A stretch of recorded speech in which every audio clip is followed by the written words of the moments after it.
你是否曾在失恋中沦陷？如果你的回答是是，那么今天的视频为你而生。如果你的回答是否，本视频也会为你提供一些关于人际关系和情感处理的新视角。在接下来的几分钟里，我们将一起探讨失恋后的恢复之道。欢迎来到新真的频道，我们专注于分享自我成长、情绪管理及走出阴影的实用方法。视频每周更新。今天我们要讨论的主题是失恋。本视频将会提供从失恋中走出来的步骤，希望通过今天的视频，能帮助你从失恋的痛苦中走出来，同时找到让自己更加强大的方法。在失恋后，许多人不知道从何开始恢复，面对眼前的痛苦无从下手。那么我们该如何处理情绪，重新找回生活的方向呢？承认自己受伤是走出失恋的第一步。根据心理学家库珀·罗斯的悲伤5阶段理论，失恋通常伴随着否认、愤怒、讨价还价、抑郁和接受5个情绪阶段。压抑情绪只会让这些阶段延长，而坦然面对情绪才能让你尽早走向接受和康复。很多时候，人们会压抑自己的情绪，但只有正视伤痛，才能开始疗愈。正视这一切很重要。接下来就会用到，比如说，当你感到心碎时，可以尝试把心中的感受写下来。研究显示，书写疗法是一种有效的自我疗愈方式，有助于释放内心的痛苦和困惑。我自己在压力大时，会通过书写把自己的感受梳理出来。这种方法常常帮助我找到问题的根源。我积累了一些关于选择伴侣和避免情感伤害的经验，所以我没有亲身经历过失恋。预防总是比治疗更有效。选择情感稳定的伴侣，不仅可以减少感情中的摩擦，也能更好地保障心理健康。在之后的视频中，我会详细探讨如何识别适合自己的伴侣。欢迎订阅关注。我们刚刚说到承认自己受伤，这是因为人们在痛苦中会试图用忙碌或是自我安慰来逃避真实的感受。在这个过程中，如何真正接受自己受伤的事实呢？有的人会不敢看前任的相关信息，有的人会一听见前任的名字就火大，有的人用情至深，看着前任留下的东西黯然神伤。这世界上有各种各样的痛苦，这些都是正常的。很多人和你一样，在心理学上，这种方法被称为情绪规避，是短期有效但长期无益的策略。想要终结这种痛苦，需要勇敢面对，相信自己有这种力量。回想起过去的点点滴滴，去体会你心中的症结，回想你们之间真实的记忆，不要美化，也不要猜测。美化过去的记忆，只会让你陷入一种虚假的怀念中，让你更难放下。而真实的看待过去，能够帮助你更清晰地认识到这段关系中的问题，你将会更加清晰地看到这段关系的真实面貌。如果感到抗拒甚至恶心，可以先休息一下。回忆对你的进步与完善也有好处，很快我们就会提到这部分。在回顾这段关系的过程中，我们要真实的回忆，不去美化，也不去猜测。虽然这个过程痛苦，但它非常重要。透过真实的回忆，我们能更清晰地看到问题的根源，开始理解为什么这段关系会结束。以下是一些具体的反思问题，帮助你更有条理地进行自我反思。我们的关系中有哪些时刻让我感到特别开心或特别难过？在这段关系中，我的需求是否得到了满足？在这段关系中，我是否感到被理解和支持？感情什么时候开始有所改变？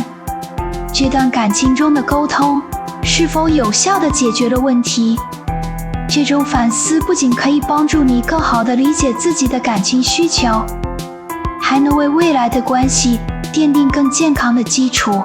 心理学家指出，成长型思维是从失败中学习的重要关键。通过反思，你能将失恋看作是一次宝贵的学习机会，而不是一场完全的失败。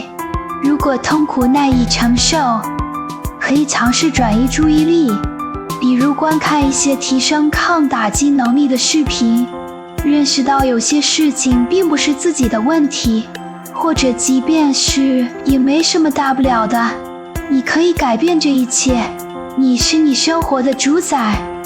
如果需要，我的主页上也有一些也许能帮助你的视频。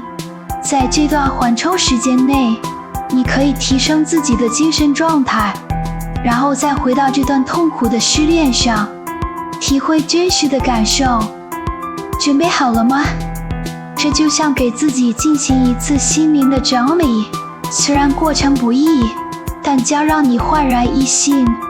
回想起这一切，然后感觉到了什么？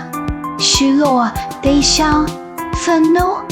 感受你的情绪，向自己承认，是的，我确实很痛苦，然后再向自己说明，是的，我有能力越过痛苦，最后给自己方向，是的，我会走出这里。通过深刻的感受和接纳自己的情绪，正视内心的痛苦，更好地与自己建立连接。面对这些情绪，如何避免在无尽的自责或者对过去的悔恨中越陷越深？除了自我肯定和给自己力量以外，首先你要收回自己给出的爱。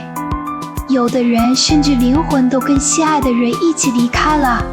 失恋往往让我们感觉失去了自己的一部分，因为我们曾经将大量的情感投入在对方身上。心理学家称这种现象为自我扩展理论，即我们的自我在关系中与他人交织。然而，当关系结束时，我们需要将这些投入的能量重新带回自己身上。我们可以通过冥想、自我肯定或写下未来的目标来重建自我，把被对方吸引去的注意力收回到自身，深深地感受到自己的存在，告诉自己，虽然这段关系结束了，但我依然值得被爱。失去这段关系并不代表失败，而是为更好的未来腾出了空间。如果你还想挽回这段感情，需要仔细评估。如果那个人已经坚定地离开了你，你需要明白，失恋并不是因为某一次争吵或某一个意见不合，而是因为两人本来就不合适。失恋是一种深刻的情感经历，有时候会让我们不断地去思考，如果当时那样，会不会结果不同？这种情绪是完全可以理解的。重要的是，我们需要慢慢地从情感的漩涡中解脱出来，走出挽回的思维，转而专注于自我疗愈和未来的展望。请记住，无论这段恋情的结局如何，你的爱是有价值的。即使这段关系以失败告终，它也会带给你宝贵的经验和教训。吸取这些教训，能够帮助你在未来的感情中避免犯同样的错误。如果你不知道从哪里开始反思，可以考虑这些问题：你是否对对方的陪伴时间要求超过了他们的承受能力？有时候我们会无意中因为过度依赖和期待，给对方施加压力，这会让关系变得紧张。如果一方的爱成为另一方的负担，关系可能会变得紧张和沉重。当我们过分要求对方的陪伴，而没有考虑到对方的情感需求和生活节奏时，感情可能会出现裂痕，尊重彼此的需求和界限，让伴侣有足够的时间和空间，这对关系的健康发展非常重要。你是否会突然生气，希望对方能猜透你的心思？许多误解和冲突都源于缺乏有效的沟通。我们可能会认为自己不需要说出来，对方就应该知道我们的感受。学会直接表达自己的需求和感受，能够减少不必要的猜测和误会，从而避免让对方陷入困惑和压力中。这不仅能让彼此更加理解和包容，还能让爱情更加持久。你是否会因为吃醋、嫉妒而查看对方的信息，甚至限制对方的自由？这种行为可能会让对方感到不满和反感。信任是感情中最重要的基石，过度的嫉妒不仅不能保护关系，反而会让自己陷入痛苦，也会逼迫对方远离。有时你怀疑的对象可能只是一个普通的朋友，毕竟谁不想被自己的伴侣信任呢？这种行为会让人感到伤害。试着换位思考一下，如果对方不让你与异性聊天，你会作何感受？如果我的对象这样做的话，其实我是单身呢，那我连心理咨询的客户都不能接待了。这样思考一下，是否说明过度的嫉妒会影响到日常生活呢？在一次次的磨合中找到一个合适的平衡，既不影响对方的生活，也能让你感到安心，岂不是更好？最后，我们需要面对一个现实，有时候我们可能把这段感情看得太重，而实际上对方并没有像我们想象的那样深爱我们，这是很多人在失恋后需要面对的现实。我们可能会因为自己的期待、幻想或者过度投入，而忽略了对方是否同样深爱。有时候我们比对方更想让这段关系成功，但这并不意味着对方也有相同的决心。通过这种自我审视和反思，你可以更好地走出失恋，成长并避免重蹈覆辙。所以刚刚才会说回忆很重要嘛。结束一段感情是一个艰难的过程，首先要在心里放下它，接受现实，承认对方已经离开你了。尽管这很难，但请相信，承认过去感情的结束，才能为新的美好感情腾出空间。放下过去，才能迎接未来。接受感情的结束，承认对方的选择，这是走向新生的第一步。面对失恋时，最重要的是接纳现实，放下心中的执念。在今天的视频里，我们共同探讨了如何从失恋中恢复。我们学习了如何承认情绪，真实回忆过去，通过转移注意力减轻痛苦，收回你的爱。接着，我们讨论了如何通过吸取经验教训来避免再次陷入相同的困境，并最终接纳现实，放下执念。失恋是一段痛苦但富有意义的经历，它教会我们如何更好地爱自己，也让我们为下一段感情做好准备。希望你能在失恋中找到力量，在未来找到更适合你的幸福。如果这些内容对你有帮助，请点赞并订阅我的频道，也请你在评论区分享你的感受和经历，与我们一起讨论。